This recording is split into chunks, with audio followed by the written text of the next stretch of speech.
Olá, graça, paz e alegria. Na porção de hoje, recomendada para a leitura da Bíblia em um ano no plano sequencial, Êxodo do capítulo 21 ao capítulo 24, encontramos alguns detalhes da lei e a informação que Moisés subiu para estar na presença do Senhor no monte.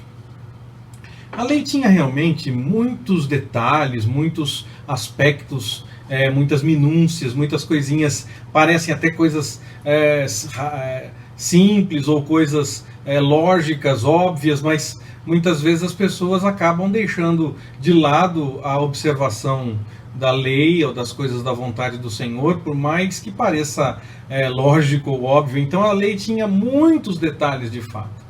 Mas mostrando esses detalhes, eles mostravam a preocupação do Senhor na forma de agir das pessoas para que nós fizéssemos o melhor tanto para nós mesmos como para o nosso próximo, além da preocupação com a forma como nós nos relacionávamos com o Senhor, como o ser humano se relacionaria com o Senhor.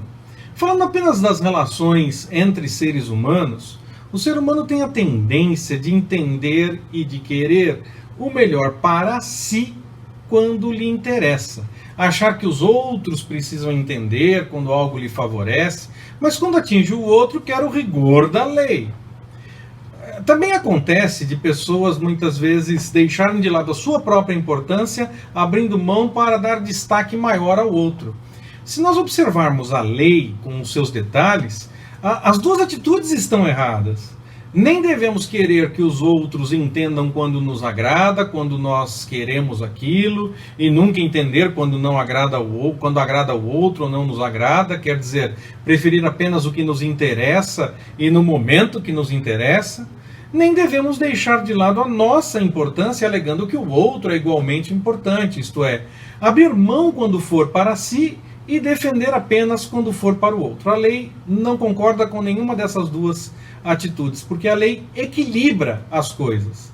Nem deixa o ser humano querer apenas o que mais lhe interessa, pessoalmente, nem permite que nos desvalorizemos em detrimento do outro.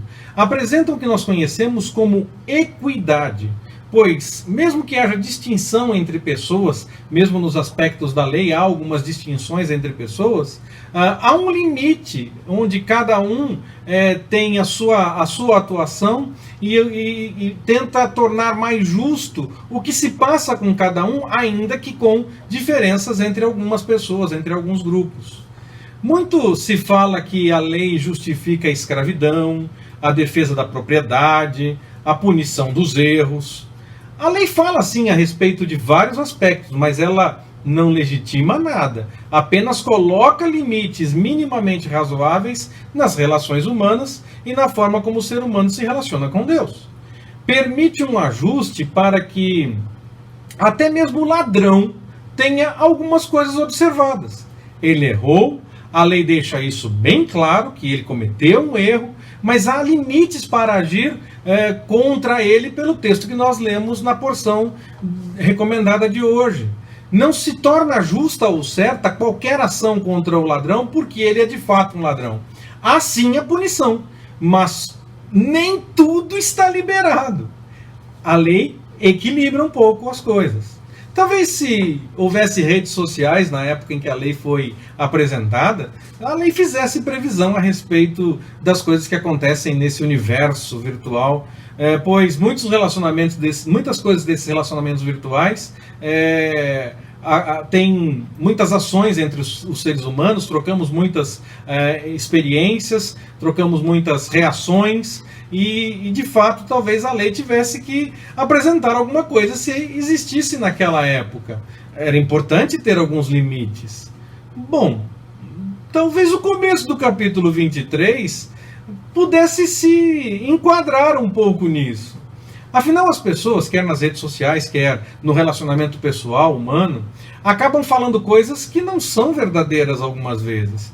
Preferem alguns grupos em detrimento de outros. O texto fala a respeito dos pobres, que nem mesmo para ajudá-los se deve fazer o que é errado, mas nós podemos pensar a respeito de outros grupos que são defendidos igualmente em nossos dias. As pessoas defendem suas ideias e suas vontades, por exemplo, políticas, até mesmo com mentiras, de qualquer dos lados dessa defesa política, porque acreditam para um bem maior.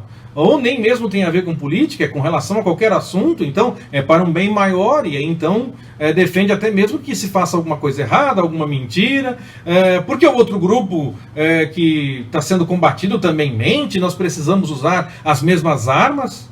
Mas o que é isso? Que maluquice é essa? O texto nos deixa claro que não é para fazer isso. As pessoas gostam de usar passagens da lei para justificar alguns comportamentos e algumas ideias, mas quando se usa uma parte, tem que se usar tudo, e não só aquilo que mais lhe agrada. Mesmo que seja com o desejo de ajudar, não se pode ser injusto, não se pode mentir, não se pode enganar, nada disso. Porque as relações envolvem mais pessoas e não apenas aquelas que acabarão sendo beneficiadas. Ainda que uma pessoa tenha mais necessidades do que outras pessoas, do que a outra pessoa, é importante tomar cuidado com a equidade. Pensamos em justiça, sim, é verdade, mas com o certo dentro dos limites para todos. Ainda que um precise mais, as coisas precisam ser feitas dentro de limites da verdade e da justiça. E nada justifica uma mentira para tentar beneficiar mais um outro. Porque ele precisa mais, então deixa passar isso. Se a pessoa que está envolvida concordar, bom, aí foi um acerto entre as partes. Mas usar de uma artimanha, de uma mentira, de uma enganação para tentar beneficiar, isso não, a lei não mostra esse caminho. A menos, é claro, que a questão seja mais espiritual que humana, sobre fazer a vontade do Senhor, e aí nós já falamos um pouco desse limite complicado, mas que algumas vezes se apresenta quando nós comentamos a respeito das parteiras, do caso delas, daquelas parteiras do Egito, que não mataram os pequeninos dos hebreus que o faraó tinha mandado matar. Mas aí é preciso ter certeza da vontade do Senhor, e não transformar o que nós queremos para parecer que é a vontade do Senhor. Porque se não for, respondemos espiritualmente por isso. Por isso, então, a ideia não é para ir por esse caminho. Não se deve fazer isso. A não ser que o Senhor deixe claro que a vontade dele é outra e que aquele que está dando a ordem, está dando uma ordem errada de acordo com a vontade do Senhor. Mas aí nós temos que discernir a vontade do Senhor. É um limite complicado, como eu falei à época quando falei a respeito do caso das parteiras, é realmente um limite complicado, é realmente necessário muito discernimento espiritual para poder entender a vontade do Senhor de fato e não querer transformar a nossa vontade, a vontade do nosso coração, que é enganoso, para fazer parecer que é a vontade do Senhor. Bom, tudo isso que a gente está falando é com base na lei, claro, afinal de contas o texto está tratando a respeito disso. E ainda que nós não precisemos seguir todos os detalhes da lei, logo, é errado usar certas partes para defender apenas algumas ações, a vontade do Senhor se apresenta nela, e o Espírito Santo nos direciona para vivermos de acordo com a vontade do Senhor. Claro, nós não nos preocupamos com a vontade do Senhor em detalhes que se apresentam através da lei, mas o Espírito Santo nos direciona de fato para vivermos o desejo do Senhor, não apenas com meros rituais ou meras observações de aspectos legais, de aparência, mas com um coração devotado na presença do Senhor, que segue a sua vontade, abrindo mão do que mais prefere, agora para preferir a vontade do Senhor mesmo. O final da nossa passagem mostra o momento em que Moisés segue para estar na presença do Senhor. Que tenhamos sempre um tempo para buscar ao Senhor, que nós queiramos estar com Ele, buscar a sua revelação e a sua manifestação em nossa vida. E diferente do povo, que disse que obedeceria tudo, e logo nós vamos ver que na primeira chance já fez algo totalmente diferente, que sigamos com real compromisso a vontade do Senhor, para além de uma mera aparência do que é legal ou do que parece certo, mas buscando de fato a sua vontade em todas as coisas. Que o Senhor nos abençoe. Forte abraço, até mais, permitindo o Senhor.